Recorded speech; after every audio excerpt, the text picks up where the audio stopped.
It's a great pleasure to be here. I want to thank Brian and Jerry and Joanne and the whole AmCham Ireland team for undertaking this project and working with these folks. It's great, and I love talking about foreign direct investment because I had this eureka moment about 20 years ago. In grad school, I was told and taught that companies and countries trade goods and services vis-a-vis trade. But one day I woke up and said, it's not about trade, it's about foreign direct investment. And it is. It's about foreign direct investment, and the Irish-U.S. relationship is the best indicator of that. If you pull up the largest markets for U.S. goods and services exports, top 30 list off the internet, Ireland doesn't even show up, U.S. to Ireland, U.S. to the world. Ireland doesn't even show up. So any first-year graduate student would think, well, why would I even bother studying about Ireland and U.S. relationships?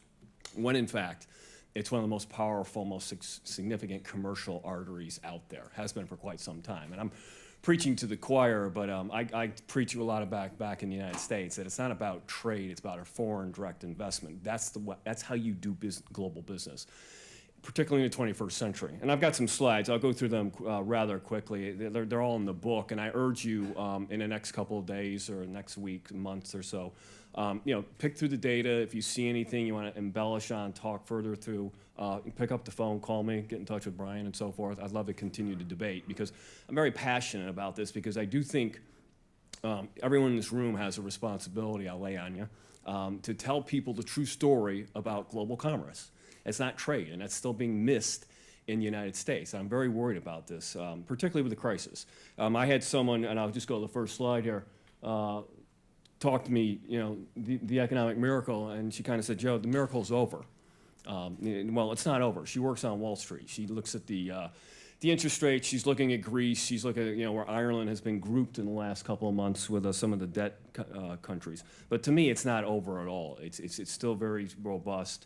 I applaud Ireland for the adjustment it's undertaken. And Wall Street is one thing, corporate America another. I mean, Wall Street is all about what? It's all about 30 seconds in the trade and this and overnight. It's very fast, volatile, velocity, and that's kind of the DNA of Wall Street and finance. I'm talking to companies here that take the long view. They're in it for the long term. And yes, as my colleague just talked about, companies do hire, they lay off here in Ireland and so forth. That's creative destruction, and that's how business operates. But foreign direct investment in this relationship between Ireland and the United States is longer term. And I do think at the end of the day, I think if I have to extrapolate, I can't predict how the Eurozone crisis is going to play out, and I'm worried about that unequivocally. But I'm more confident that at the end of the day, I think investors will come to realize what we already know in this room, that at the end of the day, Ireland is different from Greece. It's different from Portugal. It's different from, I think, a lot of other countries that are in this duress right now because they really don't have the wherewithal, I think, and the willingness and the resiliency to kind of work their way through. And there's a lot of attributes there. So the miracle to me, it's just that. And I start 1980 with this chart because remember, that's when China emerged and we had the Asian developing countries, the miracle here. But these numbers speak for themselves. Very robust, very powerful. And it's not just about the U.S. investment. It's very much about the pro-business environment here in Ireland. And quite frankly, sitting on Wall Street and listening to some of our leaders in Washington and listening to some folks in our media, I'm becoming concerned that there's an anti-business climate environment building in the United States. So I worry about that. And I think the United States could learn a lot from Ireland when it comes to working with business together working for prosperity. To me, it's kind of, I get the feeling in the U.S. we're drifting apart and not together. In terms of the Ireland FDI outflows, I mean, here's the long-term view. Really beginning in 1980 forward, you can see the dramatic uptick. 2005, that's when there was a tax incentive and a lot of companies sent money home. Could that happen again? We'll see. But even if companies have the tax break that brings some of this money home, bring it offshore, that doesn't mean U.S. companies are going to give up on globalization. That doesn't mean U.S. companies aren't going to compete by being locally. That doesn't mean U.S. companies are not still going to leverage a highly skilled labor force like here in Ireland. So I get a lot of pushback and say, well, Joe, once we start attracting that money back, it's over. No, not necessarily at all. That's very short-term Wall Street thinking. You folks out here, you run operations globally. You see the big picture. This is for the long term. And you can see here, in 2008, 2009, that corporations pulled back a little bit here, but nevertheless, you're still, U.S. investment in Ireland is still running at around $30 billion, $35 billion pace. That's pretty good on an annualized basis. And the companies I talk to back in the United States, when we do talk about foreign direct investment, where they're going and why, they're still very excited. And I'm very optimistic about the rise of the rest. And I think U.S. and Ireland, that relationship fits very well and nicely into that. And I'll talk about that in a moment. This is a chart that, a lot of people, I presented this, believe it or not, to institutions, hedge fund managers, policymakers, and they say, Joe, the numbers are wrong. This chart can't be right. I always get that pushback. Because there's this commonality, there's narrative in the United States that all the U.S. companies have decamped for the low-cost destinations of China in particular, India. Russia's, to me, really a one-trick pony when it comes to energy and gas, not much there. Brazil's a good market. But, at the end of the day, U.S. companies go overseas to what? To be near wealthy markets, consumers, and they want the high-end productive labor. They don't want the low end. Very interesting now, keep your eye on China. And this, to me, people say, well, the rise of China, India, how is Ireland going to compete? I'll tell you how you're going to compete very easily. You have a very productive, skilled labor force, and I do agree that with the education is a big challenge. But when you look at what's being done in China, and China's moving up the value chain unequivocally, but it's more about volume, not value. When you talk about what's happening here in Ireland, you talk about value, sophisticated processes, manufacturing, and services. Hence the difference between Ireland and also the BRICS. This is very interesting, assets, U.S. foreign assets, where Ireland ranks. Here again, a lot of people don't understand how Ireland fits into the global thought processes of U.S. multinationals, not just U.S. multinationals, but others as well. Built to last, in this sense as well, we know, if you do the data, you read kind of the common narrative in the sense that U.S. companies are here to export to the broader EU. That's true, no denying that. But just look at here, Ireland, these are foreign affiliate sales just in Ireland, stays in Ireland. And Ireland, there's a lot of business here that U.S. companies are doing, affiliates, whether it's business to business or to the consumers. So yes, this is a big export platform to the greater EU market, unequivocally. But there's a lot of activity, a lot of sales happening right here as well. So it negates that, well, it's just an export platform. Well, not necessarily. And I think these numbers are going to grow as the Irish economy bounces back and you broaden the breadth of U.S. involvement. Here's, top 20 U.S. affiliate sales abroad by destination. Here we look, this is the export platform, kind of the matrix. It's a little busy, but you can see Ireland, 1982, how they've come up in the ranks. And this is another kind of figure. At the end of the day, if I wanted to highlight something, we hear this narrative that U.S. companies go to China to export cheap products back to the United States, which undermines U.S. workers and their incomes. Not true. And we don't want to debate that today. The bigger issue is this. Ireland is more of a strategic partner platform globalizing U.S. operations than China. And by the way, China, we sell more in China than we export. But the whole idea is, and it's just going to, look at Switzerland, and I do think Switzerland's going to lose that top spot because it's too expensive now, particularly with the currency. The UK we'll see with the pound. But look where Ireland fits in terms of the thought process of companies, how they leverage this economy. And it's just not well appreciated and understood. But Ireland is very strategically important to the global commercial success of U.S. multinationals. And the question I got today, let me back up a little bit. Well, why, U.S. multinational success? What does that mean for the U.S. economy? Isn't it a one-way street? So Ireland's gain is our loss, China's gain is U.S. loss? No, not necessarily. U.S. companies, and here again, I'm preaching to the choir, the more successful you are overseas, the more successful you are in Ireland, your operations, the more money, earnings that you have as a company by which you can spend at home, whether it's engineering, whether it's marketing, whether it's the whole finance and so forth, everything. So I always hear this commonality that U.S. multinationals are out for themselves and to the detriment of the United States because they're doing business overseas or they're hiring overseas. Not necessarily.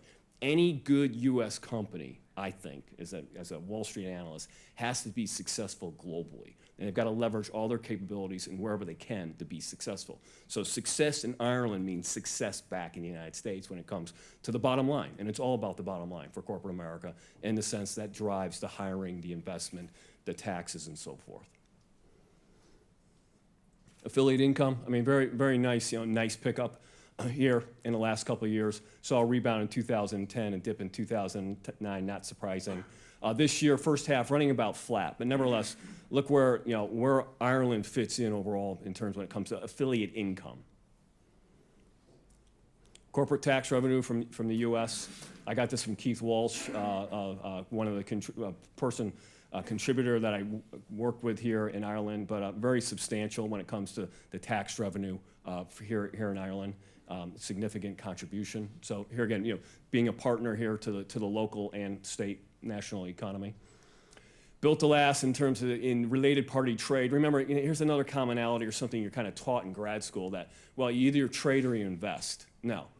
Trade and investment go together. They're complementary. They drive each other. So the more the U.S. invests here in Ireland, the more cross-border trade we see to and from. In related party trade, you can see how much of our U.S. imports are really being driven by the affiliates. So, remember, trade is between, we count trade, we think of trade as between countries. That's how it's talked about. But trade really takes place between companies. And many of these companies, it's intra-firm, it's interrelated. It stays within the company. And this is very emblematic of a very tight relationship when it comes to foreign direct investment and trade. So you can see here, around 83% of our imports from U.S. imports from Ireland come from vis-a-vis its related party trade. Royalties and fees being amongst the largest there in that sense. Turning the table a little bit, Ireland's FDI stock in the United States. Very increased presence. Irish firms, I think, are becoming more globalized. They're not looking just to the EU, they're looking to the US.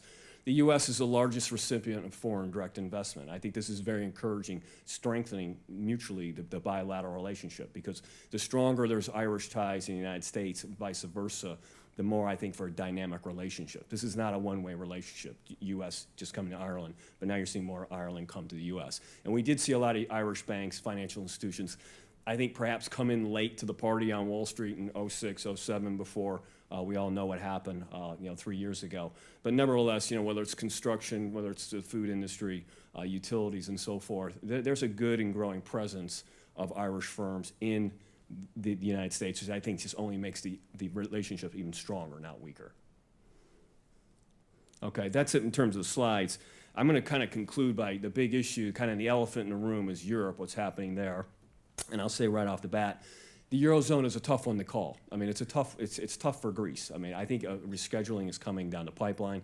It'll be orderly, I hope. Banks are going to take a haircut. The big issue is to reset and begin again. So I think there's problems in the Eurozone that are not fatal. But more importantly, the European Union, I think, is solid. And the European Union is one of the largest economic entities out there, bar none, including China growing by 6, 7, 8%, including the BRICS. The European Union is going to stay intact. And so I think the Eurozone will as well. But there's a lot of uncertainty out there. And hopefully we'll get some resolution here sooner rather than later. Because like my colleague said, you wake up every morning, it's like, what does the headline say? As a veteran, that's killing me. I'm kind of tired of that. And you have the same thing. It's a very volatile situation. We could see a developed nation here default for the first time in decades. To me, it looks inevitable, but I think it'd be a good thing in the sense that it gives us some clarity of where we're going. But to me, at the end of the day, U.S. companies, I said, they take the long term. They take the long view. They see, the EU, which a lot of people don't appreciate or kind of really haven't factored into their brain yet, is that it's still around 22% of world GDP on a purchasing power parity basis. The EU is still around 25% of global personal consumption. The EU is a huge source of wealth, of innovation, and that's not going to stop with the Eurozone or not. It's not going to stop. I don't see that falling apart. So there's a very strong reason for U.S. companies to be here in Ireland, keep doing business locally and offshore, so to speak. And then I applaud the Irish for, as I said earlier, for adjusting as quickly as they have. You've surprised a lot of people. In fact, the story is not out there yet how much Ireland has adjusted in the last 3 years. We're kind of still grouped in with the kind of the economic insolvency group, but that's not happening. I think that story is yet to be told. But I also applaud, your government, the policymakers, Brian, the American Chamber of Commerce, and so forth, everyone here today representing a chamber, very forward-looking, looking at the right industries, whether it's cloud computing, information technology, life sciences, and so forth. You're in the right industries. I go to a lot of emerging markets, and they can't wait to attract the next textile manufacturer or the sneaker manufacturer, or maybe some low-end technology. You're well beyond that. You're well beyond that. You're talking about value, not volume, and I think that's hugely important. And then the last but not least, when it comes to the rest, the rest of the world, I see the opportunity. I mean, I hope, and I do expect the rest of the world, that's outside the United States and Europe, to grow by 6-8%, to pull the West along, to give this the time to kind of reset and deleverage and get over the huge financial party that we had, and we got to clean up. It's a bad hangover from this financial problem that we had, party that we had in last decade. But I think Ireland is hugely important to U.S. companies in terms of driving that process and working it out. So the rise of the rest does not scare me. I see it as an opportunity. And by the way, there's nothing preordained about China, Brazil, or India continuing on and growing at the rate they are, because I can tell you where China and India, particularly China, what they need to do is a page right out of Ireland's book, in the sense that they've got to go higher up the value chain. They got to educate their population. They have to have transparency. They have to have intellectual property rights. And they're quite far behind Ireland when it comes to that process. So as long as Ireland continues to wake up every day and wants to run ahead of the next fastest person in front of them, I think they're going to leave China and India behind for quite some time. And with that, I'll stop. Thank you.